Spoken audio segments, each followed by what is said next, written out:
À ce stade du cours, nous avons déjà rencontré un certain nombre de types. On a vu les types de base, int, double, et puis on a vu aussi des types plus avancés, comme les tableaux dynamiques, que l'on peut même composer, tableaux dynamiques de tableaux dynamiques, etc.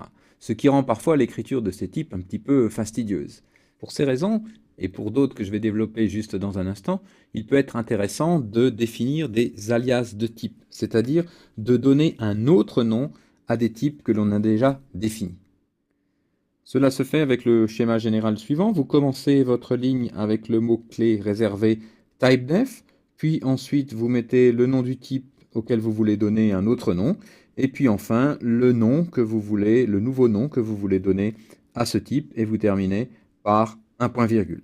Par exemple, supposons que vous vouliez appeler vecteur quelque chose qui est un tableau dynamique de double. Eh bien, ce que vous allez faire, c'est que vous allez commencer une ligne avec typedef, ensuite le type que vous voulez renommer vector de double, et puis enfin le nouveau nom que vous choisissez pour ce type, vecteur.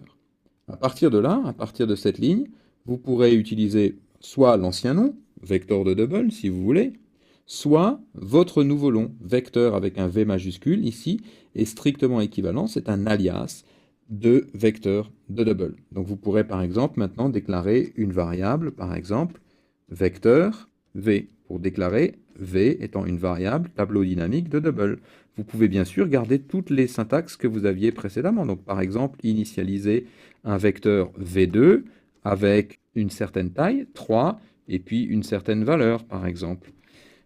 Vecteur, comme ceci, avec un V majuscule comme vous l'avez spécifié là, est strictement équivalent à vecteur de double. Vous pouvez même le réutiliser lui-même dans un autre type. Donc par exemple, vous pouvez définir le type matrice comme étant un vecteur, tableau dynamique, de vecteur, qui est ce que vous avez défini juste au préalable. Ce qui fait donc que avec cette ligne, typedef vector de vecteur que vous avez redéfini jusqu'au précédemment matrice, le type matrice est maintenant un tableau dynamique de double. Donc au lieu d'écrire un vector de double, par exemple M, vous pouvez maintenant tout à fait écrire, après cette ligne, matrice M, ce qui est quand même beaucoup plus simple. Vous pouvez donc aussi, ici, utiliser l'initialisation. Donc matrice, ici c'est le nouveau nom de type que vous avez donné, rotation, le nom de la variable, et puis l'initialisation, ici, entre parenthèses, comme on initialise un tableau dynamique de tableau dynamique, en disant que donc la variable rotation est initialisée à 3. 3 quoi? Eh bien 3 vecteurs, ou tableau dynamique de double, mais puisque vous avez défini vecteur, autant l'utiliser.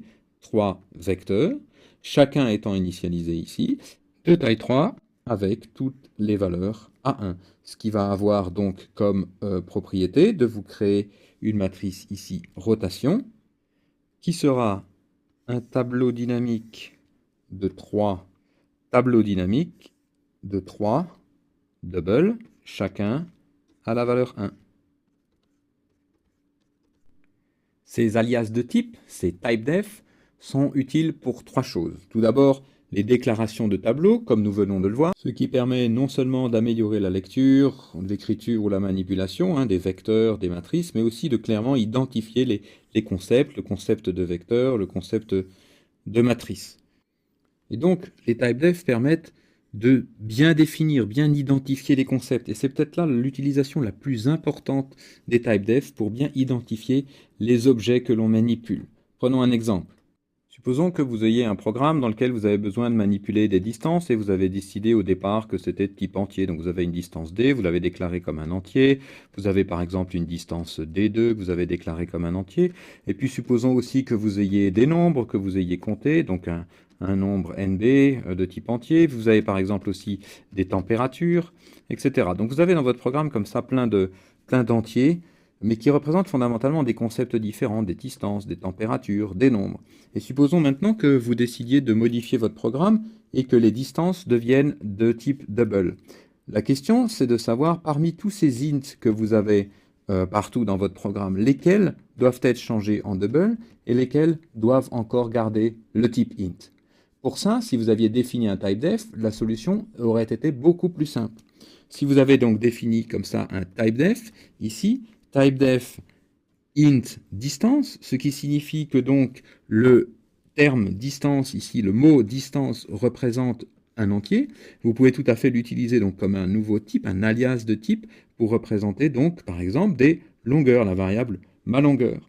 À ce moment-là, donc dans l'exemple précédent, le d et puis d2 auraient été des distances. Et si vous avez besoin donc de modifier les distances pour qu'elles ne soient plus des entiers, mais qu'elles soient des doubles, vous avez une seule ligne à modifier, c'est la ligne de votre typedef, où vous remplacez int par double. Et en faisant ceci, en ayant juste modifié une seule ligne, la ligne du typedef, alors toutes vos distances d'un seul coup deviennent de type double, et vous n'avez pas changé ni les nombres d'un côté, ni les températures de l'autre. Et donc l'utilisation des typedef comme ceci permet une meilleure identification des concepts, et ça c'est très important pour rendre votre programme beaucoup plus clair, beaucoup plus intelligible, mais aussi, et en même temps, quelque chose qui est aussi important, de permettre les changements ultérieurs, comme la modification par exemple de int en double ici pour les distances, de rendre ces modifications beaucoup plus faciles. Un cas particulier de l'identification des concepts à l'aide de typedef, c'est de faciliter l'écriture des paramètres des fonctions. On a une écriture du coup beaucoup plus claire et beaucoup plus compacte des fonctions. Prenons l'exemple d'une fonction qui serait le produit vectoriel entre deux vecteurs. Si on écrit comme ceci, on voit clairement que ce sont deux vecteurs et qui retournent un vecteur, ceci étant possible grâce à la ligne ici que l'on aura mis au début de son programme, typedef, vecteur de double, vecteur. Et il est beaucoup plus clair donc de lire que le produit vectoriel retourne un vecteur et prend deux vecteurs, plutôt que d'avoir à écrire vecteur de double, produit vectoriel, de vecteur de double, virgule, vecteur de double. Ce qui est quand même nettement moins lisible et moins compréhensible. Pour toutes ces raisons, donc, et fondamentalement pour la première, bien identifier les concepts, je vous encourage vraiment à utiliser des typedef, utilisez-les au maximum à chaque fois que vous pouvez donner un nom clair, intelligible à un type, cela améliore largement votre programme.